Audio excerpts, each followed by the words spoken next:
All right, what's popping, party people? Tune in for another session of Pop Talk. This is your man, Professor Nims. I'm signing in for Boston Jared. Don't What forget up, yes. And your man, Coach Dave, bringing group? the holistic perspective. And we don't have Casual Rand, but he is a part of the team, and we make up the Pundits of Pugilism. Before we get started, make sure that you do like and subscribe. We're trying to get those subscriptions up to get that algorithm to make sure that our footage and videos are that they come up on your timeline. So with that said, let's go ahead and just jump into the latest topics. And this is our reaction to the Haney demolition of your boy Regis Prograis. We all gave our pundit predictions on there. So I think I was kind of in the middle, picking a Haney unanimous decision. Then we had Coach Dave and Boston Jared, even though we didn't get them on there, but they were on the opposite ends of the spectrum, with Boston Jared picking a KO for your boy Regis Prograis, and then Coach Dave picking a knockout for your boy Devin Haney. So I'm gonna just give a kind of a quick spiel because I think that I was the one who was kind of You and Randy called. We called the UD for your boy Haney and stuff. So I mean I just thought it was a kind of a classic Haney boxing masterpiece. I will say that he did set a CompuBox record in that he your boy Regis only landed 36 punches over 12 rounds. I didn't even see 36. I always question that CompuBox shit. I know they be giving those numbers sometimes, and I'm like, I didn't see 36 punches landed. I mean, that's 3 punches around. So I mean, I could, like I said, I didn't see 36.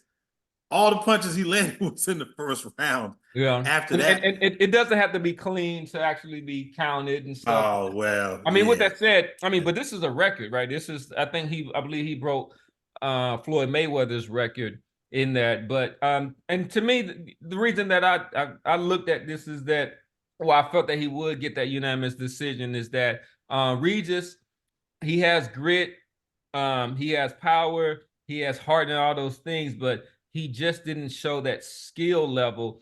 And at this stage of his career, at 34 years old, you are not going to be able to teach a old dog new tricks. So my nephew, who was kind of picking with his heart instead of his mind, as soon as I unfreeze, he was going for Regis. Like, man, I think Regis got it. He's got the power. He's all that. And he actually kind of came out later and said, I really just don't like Haney.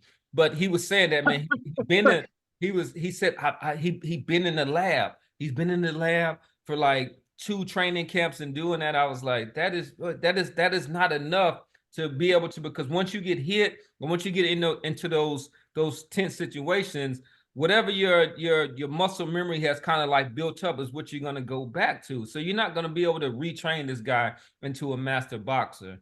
So we'll start with Boston, because you were the one that was kind of the most disparate when it came to your prediction. And then, so what did you see in Regis, and what are the things that you did not see within Devin Haney to make you give your prediction of a Regis Prograis, not of Devin Haney? It really had more to do with Haney than it had to do with Regis. And like I said in our video last week, Devin Haney is a guy that always gets out to a lead. He establishes that jab and uses his height and his range. But eventually, we saw it against Jojo Diaz. We saw it against Jorge Linares. We saw it against Lomachenko to a degree, even though that Lomachenko fight was fought a little bit differently by him than the Linares and the Jojo Diaz fight. Gets out to a lead, uses that jab, and then he always gives that range up. As he begins to get more comfortable, he begins to go from long range to mid-range to close range and begins to throw in combination and starts to feel himself a little bit, and he always gets clipped. You saw Jojo Diaz clip him. You saw Jorge Linares clip him and wobble him badly.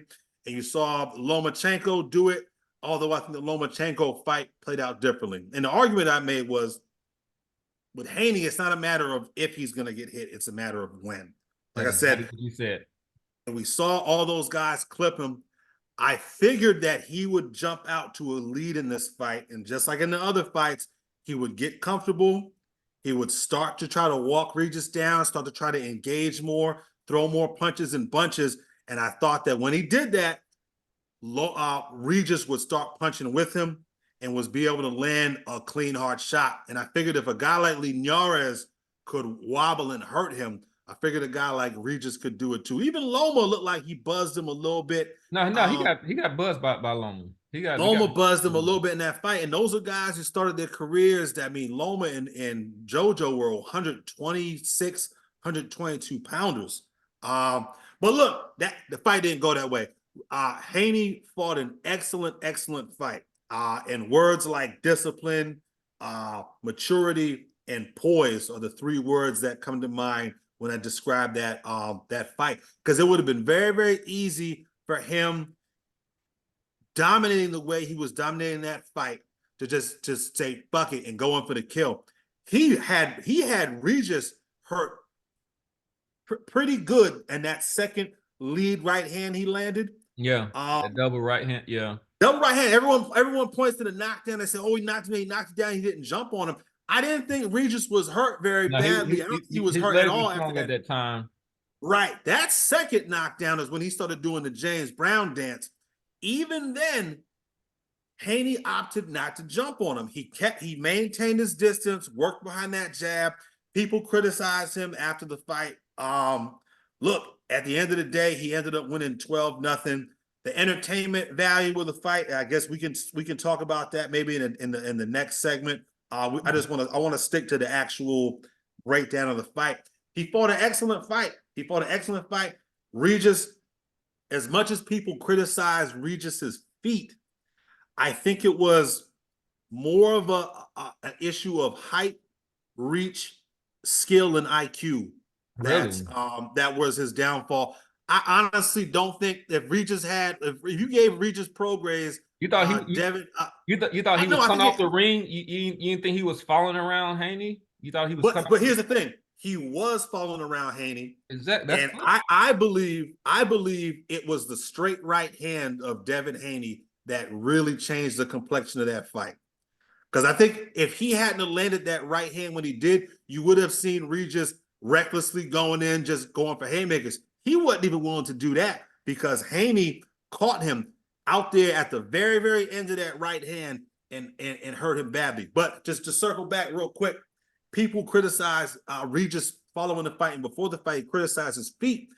I think that even if Regis Prograis had whoever, Tank Davis, pick a guy with good feet, if he had those guys' feet, I don't think that fight would have gone any differently because I don't think he's got the IQ, and I don't think he's got the necessary skill required to beat a Devin Haney at this point. I mean, we'll bring Coach in, but I think that those things go hand in hand. Like your IQ is your footwork is a display or a kind of an example of your IQ. Well, I was saying people were saying that Regis is flat-footed and he's got slow feet. I don't necessarily agree with that, but I said that even if he had, you could look. I don't want to get into the semantics of it. You think he got slow feet or bad feet? But the point I'm trying to make is this: even if he had explosive, tremendous, great feet, athletically, I'm talking about athletically, I don't think he has the IQ to know how to have known how to use that to begin with. I think that fight would have gone the same way, even if Prograis wasn't slow or flat-footed. If he weren't those things, I think that fight would have gone the same way, honestly. All right, let's bring in Coach. Yeah, man. Well, this is just Boss and I go at it, but you just said you based everything, man, off of the fact that Haney gets clipped here and there, and that goes back to me saying, man, this sport is takes a holistic look at it. I've been telling y'all that this dude, man, is growing in his boxing acumen. And people can say what they want to say and feel how they want to feel. But ever since that Leonardis fight or whatever, I'm telling you, man, this guy is exponentially growing in his boxing ability. Now, second thing that this guy is growing in, man, this dude, so without a shadow of a doubt, let me clear up and just give you my take on it. Devin Haney hits hard enough to knock anybody out. He hits hard enough to knock anybody out. I will say in the same thought mindset, I think Clarissa Shields like hits hard enough to knock any woman out. What is both their problems? Their punch selection. Now, in regard to Haney not going after Prograis when they had him hurt, Haney gave you that answer even in the interview. He said, hey, I knew I had the guy hurt, but his father said, just keep doing what you're doing and keep on boxing. So I will blame that lack of knockouts or whatever, to just the style of fighting that's coming out of the corner. And he is a disciplined fighter, and to his credit, he's listening to his dad. And his dad is just being, overly cautious with him because his dad, might his son. Yeah. It's his son, and not only that, his dad might not necessarily trust that chin, which he does get clipped. But what I'm trying to tell you guys, man, is, and this is so when you got a guy that you're trying to protect. Now watch, this is what's gonna happen with this kid. I guarantee you, man. I'm ready to bet anybody, anything on it.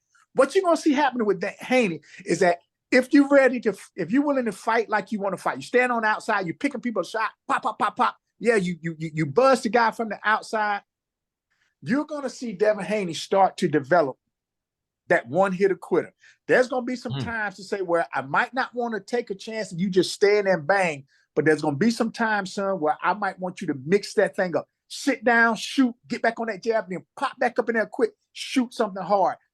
And I'm telling you that punch I think that's gonna be is when this boy sits down and he trusts how hard that uppercut comes, mixed in with that guy with his accuracy, Haney's knockout percentage is going to straight up skyrocket.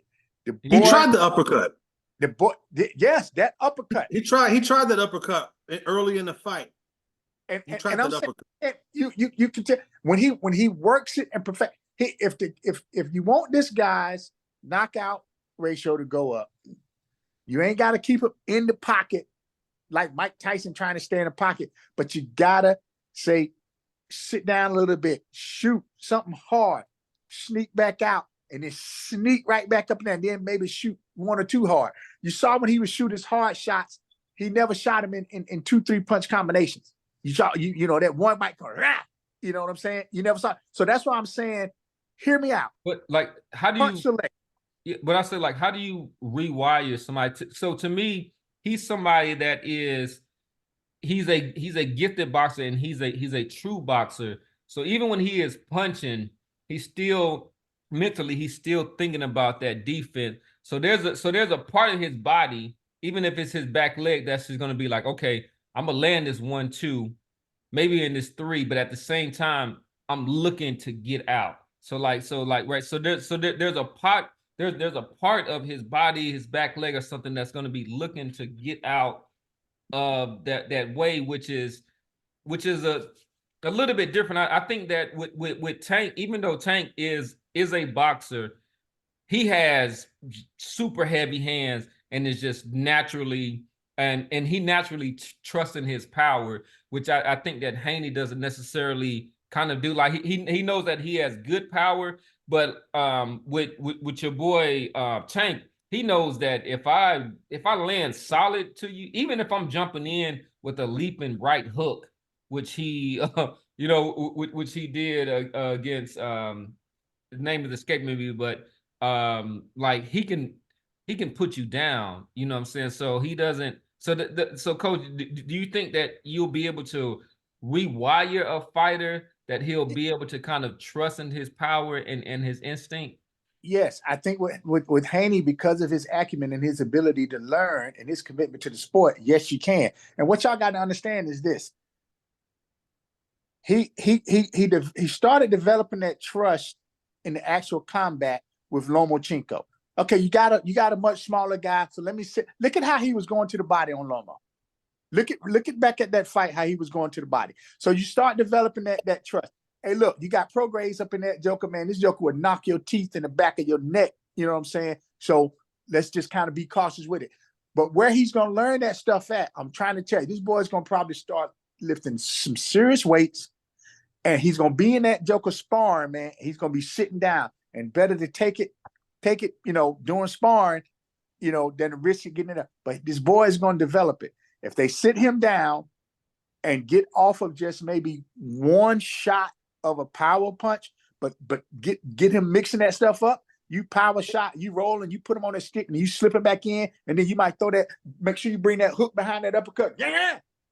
Bruh, this guy is going to be hurting people. So I no longer doubt this guy's power punches. I no longer doubt Devin Haney's power punches. What I will fault, and not only fault, I understand this is dad, punch selection, and let him stay up in there a little bit. He ain't got to stay up in that joke and bang, bang. But if that boy throw one power shot, slip outside, if he get on the inside, and if he throw 3-punch combination, power, and get, he's gonna hurt somebody, bro. He's gonna hurt somebody. So that's just my take on it, man. Absolute, great fight. I'll talk about it when we get to what's going on with the 140. But that 140, man, it's just a beautiful, beautiful division, right? Let me jump in. I want while ahead. Dave is train of thought going. My question is this: this kid hasn't knocked anybody out in 4 years, right? His last KO was in 2019 against, I think it was the kid Antonio. Yes, Antonio Moran is the last time he KO'd somebody. He's now fighting in a division. People say, "Oh, it's just 5 pounds. It's just 5 pounds." How much of this, Dave, you think is him being able to not have to shrink down now that he's 24, 25, not having to cut those extra 5 pounds? He looked like he came in there, Dave. He looked like he was about 155 pounds in there on Saturday night. How much of it do you think is that, or is that not it? Is it just what you said, the election? Well, I say in terms of him fighting at 140. Well, he's in terms of his power. No, bro.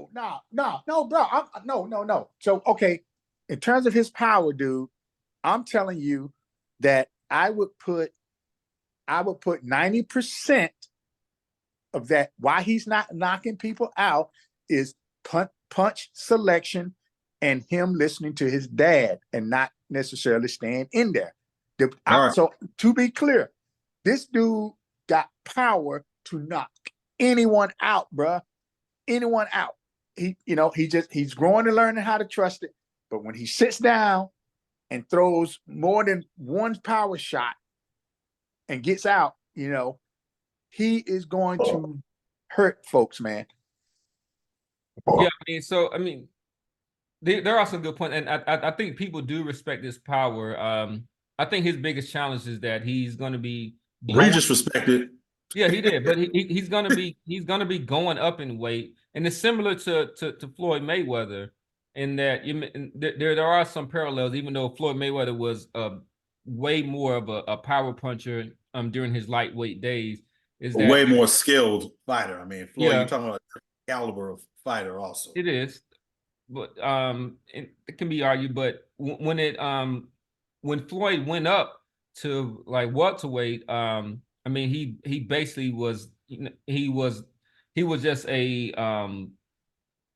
was a boxer punch. I mean, but actually, I think just a boxer. I think in his lightweight days and even super lightweight, he was a boxer puncher. And I think Haney's biggest challenge is that because he's talking about going up to welterweight, which is I don't see against people like Boots Ennis or I'm not even going to get into the upper echelons or whatnot. Is that it'll be hard to see him right now. He has a 48% knockout ratio, throughout his career. compared to Tank Davis, who has a 93%. Yeah. Particular, but we're gonna go ahead and wrap up this segment. Does anybody want to kind of leave with some parting words? And then what we're gonna do is throw it right to we're gonna continue the conversation, but what we're gonna do is talk about the 140-pound landscape, which is to me at this time the hottest division in boxing at this point. Division of boxing. Nah, that's pretty much it for me. Yeah, Like go it's- hang.